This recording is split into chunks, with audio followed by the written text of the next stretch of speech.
Start. Sir, as you are aware, under the Constitution, certain rights have been reserved for the scheduled castes and the scheduled tribes as laid down in Article 330 of the Constitution.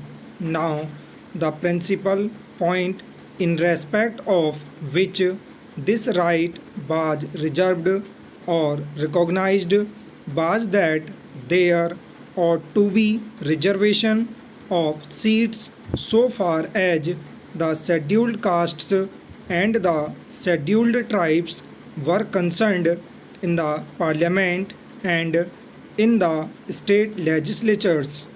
Then, sir, it was felt to the President to prepare the lists and to promulgate them so far as these tribes were concerned, and therefore, under Article 340 under bracket 1, these orders were issued by the President under the authority which had vested in him.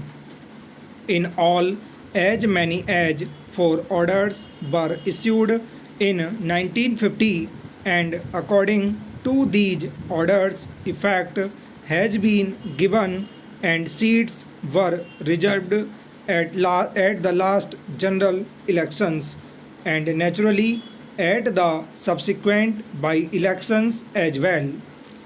Sir, at the time when these lists were under preparation and subsequently also a number of complaints were made to the government of India, and according to some the lists were incomplete, and according to others there were certain communities, certain tribes or castes which ought not to have been included, and therefore, when under Article 340 of the Constitution, the government appointed the Backward Classes Commission in 1953, they requested the Backward Classes Commission also to consider the question as to whether there ought to be any additions to or reductions from the scheduled castes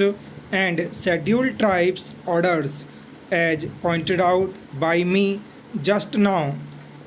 Now the whole question was considered by the Backward Classes Commission, and in volume 2 of their report they have dealt with this question on the information that they then had. Thereafter, sir, twice the views of the Backward Classes Commission were sent to the state governments. In the first place, we requested them to offer to us their views or reactions. They were received, and thereafter the government considered all those matters as also the suggestions and again sent back their tentative views to the state governments. The state governments considered this matter, and thereafter their views in a final shape came, and after the receipt of all this material and after considering all the circumstances, the government took certain decisions. Then, sir, there are certain matters which I should like to explain to this honorable House so far as the main principles on which the present amending bill has been brought forward. The Backward Classes Commission, sir, made certain recommendations in respect of these. There were three important suggestions that the Backward Classes Commission made. One was, as you are aware, sir, in respect of the untouchables amongst the Sikh community. Now, it was at one time contended that the Sikhs were not Hindus at all. That was rather a wide claim. Then they also contended that they had no caste system as such amongst the Sikhs. Therefore, there could be no question of any caste being recognized as a scheduled caste because, as you are aware, sir, the members should belong to the Hindu community, and it was one of the fundamental or vital points on which a community within that particular tribe or within that particular group of people could be recognized as a scheduled caste. In respect of scheduled tribes, sir, the question of their belonging to a particular religion need not be taken into account, and there are scheduled tribes who have been recognized in these orders who belong either to the Hindu community or to the Christian community, or they follow certain customs and manners which may not come within the established doctrines of either Hinduism or Christianity. Therefore, sir, so far as the scheduled tribes were concerned, the question of their being members of the Hindu community was not taken into account at all.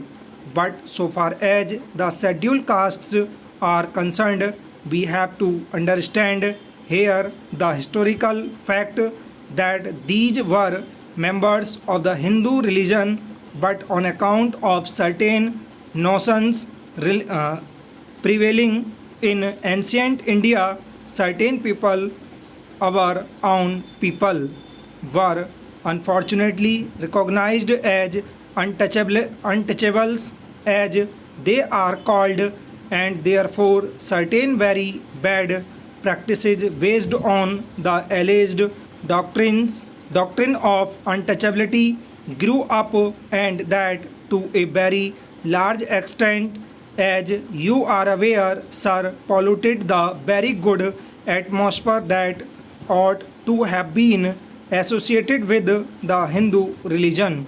So, for centuries together, this disability remained amongst these people, but thanks to Gandhiji and to a number of other great leaders of ours, this question was taken up, and since then, especially during the last 30 years, sir, considerable headway has been made so far as the annihilation of this practice of untouchability is concerned. Full stop.